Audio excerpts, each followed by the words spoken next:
Hey everyone, John Lorden here with a Searchlight update and a very happy announcement to say. The Amber Alert for Lulu and Lili has been canceled because they have been found. Yes, they have also been found with Terry Miles, and in one way, I'm happy as can be that they've been found, but in another way, my heart is breaking for these two little girls. We don't know if they know what has happened to their mother yet, or if they are going to find that out. Certainly, their lives will be much different after this event than it was before.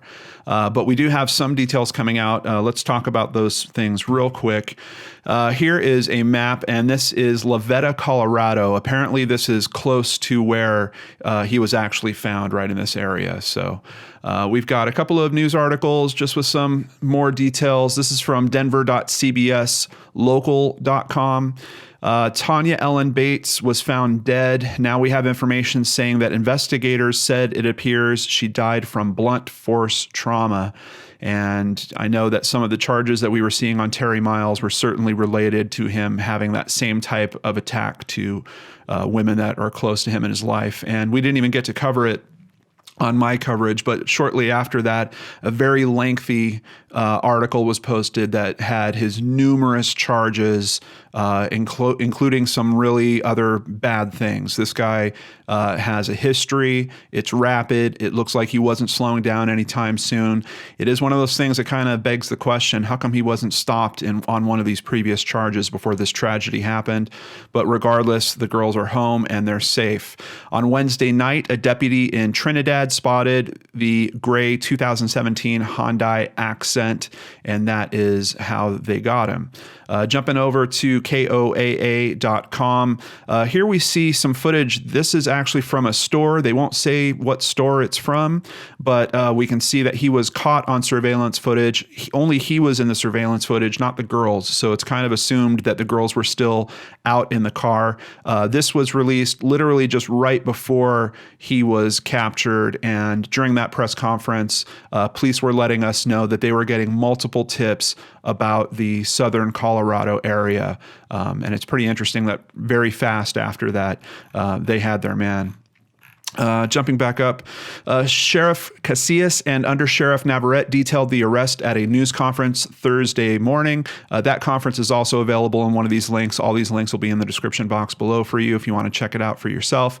He basically pulled over once the emergency lights were activated, Navarrete said. He did not try to flee. He cooperated, which we were very thankful for, and I'm sure all of you out there feel like I do. I'm thankful for that as well, because if this turned into a high-speed chase in that type of area, it could have been really nasty. This is a mountainous area, a lot of windy turns. Thankfully, they did things the right way, and Terry did something right in this whole mess so far by allowing himself to be captured. Navarrete described the location of the arrest as a mountainous area with winding roads and sharp turns, which complicated law enforcement's efforts to conduct the high-risk stop without putting anyone else in danger. My hat's off to you guys. Obviously, you did a good job in this case. The sheriff's office also thanked the public for its vigilance on the Amber Alert search. And I just want to say here, thank you, guys. Thank you, Brainscratchers. So many of you were moved by this story. I saw how many of you were sharing it on Twitter. I think all of us were really touched by this, and I'm thankful to be part of a group that includes all of you guys out there that cared about these girls so much that we tried to take what action we could to bring them home. There's a lot of us that hate social media. Pretty interesting comment from Sheriff Casillas there. But it does have its place when it's used properly. This shows that it did because people saw them and reported it, Casillas said. And I couldn't agree with him more. And there are some of us out here really trying to use this space in an appropriate way. And I'm thankful that authorities are starting to recognize that a bit as well. So I already let you know they were found in Las Animas County near Lavetta, Colorado on Wednesday night. And we get a few more tidbits of information from foxsanantonio.com. foxsanantonio.com.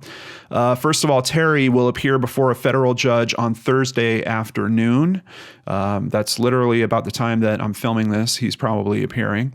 The car that belonged to the mother. So we now know that the vehicle actually did belong to the mother. Now we have a better sense of what's going on here. Bludgeoned to death, takes her vehicle, takes her children.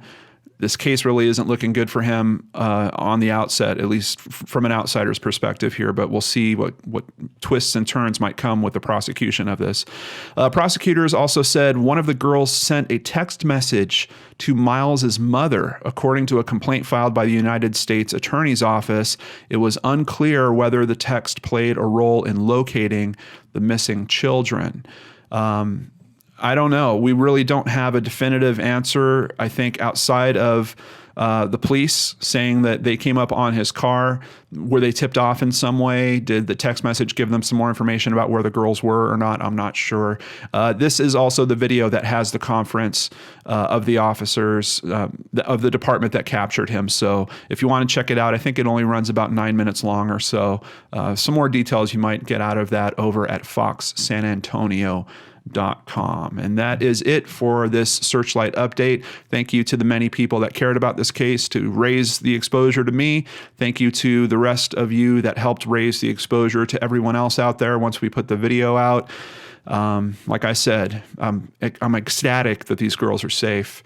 Apparently they were hungry when they were found. The officers said that they wanted food pretty badly, and they were actually specifically asking for pizza. But I think it's going to be a tough road for them to adjust to their new life. And I'm kind of assuming, because they have different last names, that they might have different fathers. Who knows what the custody arrangement's going to be like. So thanks, everyone. I will see you back here on the Lord and Arch channel with the full Brainscratch. Should be posted right now. You might want to check it out. Take care.